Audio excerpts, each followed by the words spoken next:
Horsing Around, brought to you by Roy Fry Western Lifestyles, dressing Northeast Kansas their Western best for over 57 years. Hello and welcome to Horsing Around. I'm Dr. Chris Blevins. I'm the equine field service clinician here at Kansas State University Veterinary Health Center, and I'm joined with our department head here at Kansas State University Veterinary Health Center, Dr. Beth Davis, a specialist in internal medicine. And today we're going to talk about pigeon fever. It's a real hot topic here in Kansas, and a lot of owners, just regular horse owners that maybe haven't had the disease on their farm or with their horses, are sure asking a lot of questions. Dr. Davis, what are some of the, things that some of the owners are asking about as far as pigeon fever? Yeah, hi. Good morning, Dr. Blevins. Glad to be here today. And you know, this is an interesting situation. This is a disease that we haven't had in our area previously. We might have maybe one case in a year that we see here at Kansas State University at the teaching hospital. And in the last 2 months, we've probably had over 20 cases. So we really are having an outbreak this year. What most commonly happens is that a horse that is infected with the bacteria called Corynebacterium pseudotuberculosis is that they will develop a large abscess formation in their pectoral region. And that's a little bit where the terminology comes from as far as calling it pigeon fever, because they'll get an enlarged breast or pectoral area. But this bacteria can infect horses through abrasions, minor wounds, even insect bites, and the horses can develop an abscess subsequent to that infection. That's a very good point. And as far as other things, besides maybe seeing those external abscesses, what the owners will be looking for, what are some other things that can possibly develop with that disease and bacteria? Yeah, that's a really important point. So again, most commonly we're going to see this abscess formation in the pectoral region.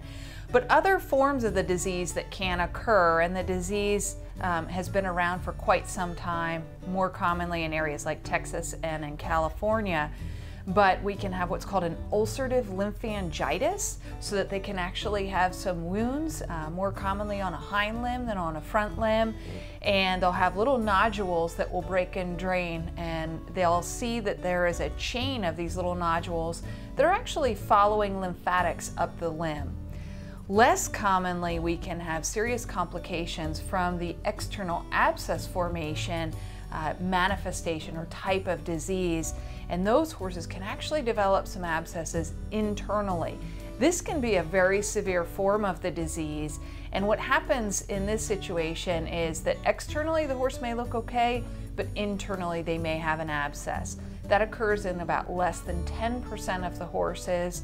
And then rarely, when a pregnant broodmare is exposed and infected with the bacteria, she can actually get sick and even abort her foal with that infection. That's very, very interesting. And one of the things, that owners are wondering about is why, we haven't seen it in Kansas like maybe they see it in California and stuff more regularly, and why that is so the case this year. Right, that's a really good point. We think that there's a few different factors that have come into play. I think we all were enjoying beautiful weather last winter. Unfortunately, a relatively warm winter for our part of the country says that we have more organisms that can survive that mild winter. And then you combine that with our very dry summer, very hot summer, and lots of insects around. It's more similar to the climate in Texas or in California. That's a very good point. And I think we'll come back and we'll talk a little bit more about pigeon fever treatments and what other things that maybe owners can be watching for. Thanks, and stay around. Horsing Around, brought to you by Roy Fry Western Lifestyles, dressing Northeast Kansas their Western best for over 57 years. Hello and welcome back to Horsing Around. I'm Dr. Chris Blevins here at Kansas State Vet School, and again joined with Dr. Beth Davis, our internal medicine specialist here for equine at Kansas State University. And we'll go ahead and continue to talk about pigeon fever. We've talked about different things with the disease and why we're getting it here in Kansas. And I guess the other thing would be, how do they need to, if they have a horse that has it, where do they go next? Obviously they're going to call their veterinarian, but what kind of is the treatment for that disease? Yeah, absolutely. So certainly if owners suspect that they have a horse that has enlargement in the pectoral area, has an abscess, call your veterinarian. They're going to be best able to help you out. What we try to do is wait until those abscesses are mature. So once they have an abscess that is mature, we'll often use an ultrasound. So we'll do a little sonogram of that area, identify the best place to open that up, and then we go ahead and in the standing horse, just go ahead and open it and drain that abscess. In many cases, that is all we need to do. Then the horse owner, the caretaker afterwards will flush that area twice, maybe 3 times a day for a few days, let that area dry up, heal up, and the horse is going to do just fine. That's the most classic form of the disease. And we're talking about opening those things up, and some owners are asking, well, can other horses get that, or how contagious it is to other horses, and how it's kind of spread. Right. Those are kind of very much concerns of a lot of other horse owners that maybe don't have the disease as far as with their horses. Right, absolutely. So that's a really good point.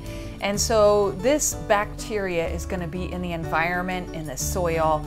That's how the horses are going to get exposed to it. Certainly when an abscess is open and is draining, there are live bacteria in that abscess, and that can provide transmission to other horses on that property. So we do try to segregate or isolate that individual horse so that we don't have spread to other horses. But when we have a case on a farm, we need to be watching everybody on that farm to see if they have evidence of the disease as well. That's good, very good point. And as far as what do owners think that they should expect for the rest of the year? You know, into summer, going in fall to winter, maybe even next year. What is kind of thoughts on that process in this disease? Right. Based on the disease and what has happened in other parts of the country over years, we know that we're going to probably see cases for the next month, maybe the next 2 months. It's already here and many horses are already infected. So watching for cases that are going to develop, trying to maintain fly control to the best of everyone's ability at this time of year.